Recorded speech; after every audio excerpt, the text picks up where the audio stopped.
কীর্তি অর্থ আত্মসাতের দায়ে অভয়কে বন্দি করতে আসে, তখন বাড়ির সকলে কীর্তিকে বাধা দেওয়ার চেষ্টা করে।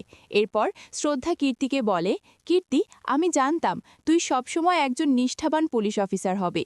ভিউয়ার্স, আপনাদের জন্য নিয়ে আসলাম ভাগ্যরেখা ৩৮৫ নম্বর এপিসোড। ভিডিওটি ভালো লেগে থাকলে মিষ্টি একটা মন্তব্য করে লাইক দিয়ে পাশে থাকবেন। শুরুতেই আমরা দেখতে পাই কুণাল ও অভয় অফিসের সব কাজে একসাথে থাকলেও কুণালের চক্রান্ত অনুসারে গোপনে অভয়কে মিথ্যা কলঙ্কে ফাঁসিয়ে দেয়। তখন অভয়ের মালিক পুলিশের কাছে নালিশ করে, সেখানে অভয়ের নামে গ্রেপ্তারি পরোয়ানা আসে, আর সেই দায়িত্ব দেওয়া হয়েছে কীর্তিকে। কীর্তি যখন অভয়কে ধরতে আসে, তখন ত্রিপাঠী পরিবারের সবাই দেখে স্তম্ভিত হয়ে যায়। এদিকে শ্রদ্ধা বলতে লাগলো, পরিবারের লোক যখন আপনজনের শত্রু হয়, তখন বাইরের লোকের প্রয়োজন হয় না। যার পেছনে আমি এত সময় ব্যয় করে সততা শিখিয়েছি, আজ সেই আমার সর্বনাশ করতে আসলো। এদিকে কীর্তি বলল, দেখুন, আমি আপনাদের পরিস্থিতি বুঝতে পারছি। আমি একজন আত্মীয় হয়েও এই মুহূর্তে কিছু করতে পারছি না। আমি এখন দায়িত্ব পালনরত অবস্থায় আছি। আমি জানি এখানে হয়তোবা অভয়কে মিথ্যা অপবাদ দেওয়া হচ্ছে। এটা জানার পরেও যে অভয় এরকমটা কখনোই করতে পারে না। কীর্তি বলে, দিদু, তুমি আমাকে ভুল বুঝছো। আমি শুধু ওকে নিয়ে যেতে এসেছি। এরপর আদালত ফায়সালা করবে ও চুরি করেছে কি করেনি।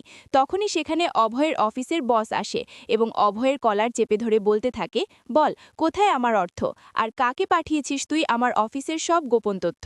ভিউয়ার্স, এদিকে আমরা দেখি অভয় বলে, স্যার, আমার কলার ছাড়ুন। তখনই অভয়ের বস বলতে থাকে, আচ্ছা, তোকে আমি কারাদণ্ড ভোগ করাবো, যতদিন না তুই আমাকে বলবি আমার টাকা কোথায় লুকিয়েছিস। তখন অভয় তার বসকে চড় মারে এবং বলতে থাকে, আমি বলেছি না, আমি কিছু করিনি। তখন কীর্তি আসে এবং বলতে থাকে, এটা কেমন আচরণ? প্রশাসন এখানে দাঁড়িয়ে আছে আর তোমরা নিজেদের মধ্যে বিবাদ করছো। অভয়, তুমি তোমার ক্রোধ নিয়ন্ত্রণ করো, আর মনে রেখো, তোমার এই আচরণের জন্য এখন আমি তোমাকে গ্রেপ্তার করতে বাধ্য হচ্ছি।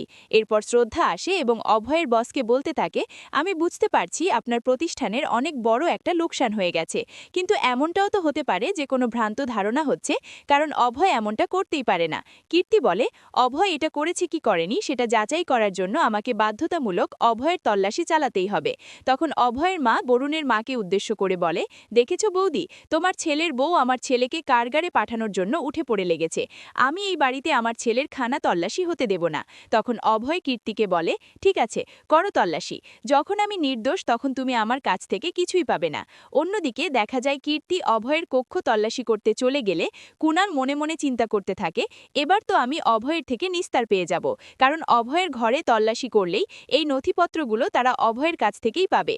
এরপর কীর্তি অভয়ের ঘরে গিয়ে অভয়ের রাখা অফিসের ব্যাগটা চেক করে সেখান থেকে কিছু অর্থ এবং কিছু দলিল পায়। সেগুলো নিয়ে এসে বাইরে দাঁড়িয়ে বলে, অভয়ের বিপক্ষে এই সব কিছু ওর বিরুদ্ধে সাক্ষ্য হিসেবে থাকবে। মিস্টার খান্নার অর্থ এবং অফিসের সব জরুরি কাগজপত্র সবকিছু অভয়ের ব্যাগ থেকেই উদ্ধার করেছি আমরা। অভয় বলে, আমি জানি না কিভাবে আমার ব্যাগে এগুলো আসলো, আর কেই বা আমার ব্যাগে এগুলো লুকিয়ে রাখলো। কীর্তি সবার উদ্দেশ্যে বলতে থাকে, আপাতত হলেও অভয়কে আমাকে নিয়ে যেতেই হবে, কারণ সব প্রমাণ অভয়ের বিপরীতে। অভয়কে নিয়ে কীর্তি চলে যাওয়ার সময় শ্রদ্ধা অভয়কে বলে, অভয়, আপনি বিচলিত হবেন না, আমি সবসময় আপনার পাশে আছি, আর আমি আপনাকে নিরপরাধ প্রমাণ করেই ছাড়ব। এরপর অভয়কে কারাগারে নিয়ে যাওয়া হয়। সেলের ভিতর যেতে যেতে অভয় ভাবতে থাকে, বুঝতে পারছি না এরকমটা আমার সাথে কে করলো, কার আমার সাথে এমন বৈরিতা আছে যে এই জিনিসগুলো আমার ব্যাগে রেখে দিল। এরপর দেখা যায় শ্রদ্ধা অভয়ের সাথে দেখা করতে জেলখানায় যায় এবং অভয়ের সাথে আলাপ করে জিজ্ঞাসা করে, আপনার কি অফিসে কিছু অদ্ভুত লেগেছিল বা এমন কিছু হয়েছে যেটা সন্দেহজনক? অভয় বলে, সেখানে আমি কাজ করছিলাম এবং একজন ভৃত্য হঠাৎ করে এসেই আমার কিছু জিনিস ফেলে দেয়। আমার ব্যাগ ওখানেই ছিল, হয়তো ও উদ্দেশ্য প্রণোদিতভাবে আমাকে ফাঁসানোর চেষ্টা করেছে।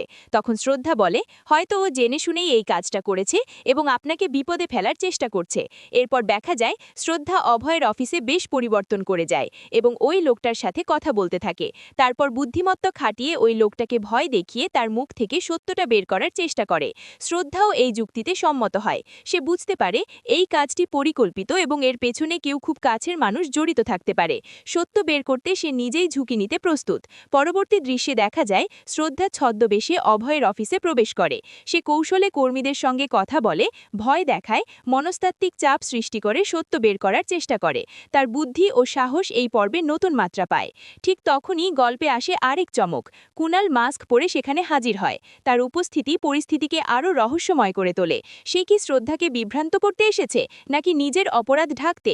দর্শকের মনে একটাই কৌতূহল, শ্রদ্ধা কি পারবে অভয়কে নিরপরাধ প্রমাণ করতে, নাকি ষড়যন্ত্র আরও গভীর হবে? জেলে শ্রদ্ধার সাথে দেখা করে অভয় সন্দেহ প্রকাশ করে, বলে, অফিসে কি কোনো অচেনা লোক এসেছিল? কেউ ইচ্ছে করে আমার জিনিস সরিয়েছে। শ্রদ্ধাও বুঝতে পারে এটা নিছক চুরি নয়, এটা পরিকল্পিত ফাঁদ। এরপর দেখা যায় শ্রদ্ধা ছদ্মবেশে অফিসে যায়, কৌশলে লোকজনকে ভয় দেখিয়ে সত্য বের করার চেষ্টা করে। ঠিক তখনই দৃশ্যে আসে মাস্ক পরা কুনাল। শ্রদ্ধা কি পারবে অভয়কে নিরপরাধ প্রমাণ করতে, নাকি কুনালের ষড়যন্ত্র আরও ভয়ঙ্কর রূপ নেবে? শ্রদ্ধা কি পারবে অভয়কে নিরপরাধ প্রমাণ করতে? ভিডিওটি যদি ভালো লেগে থাকে চ্যানেলটি সাবস্ক্রাইব করে লাইক দিয়ে পাশে থাকবে পরবর্তী ভিডিওর জন্য।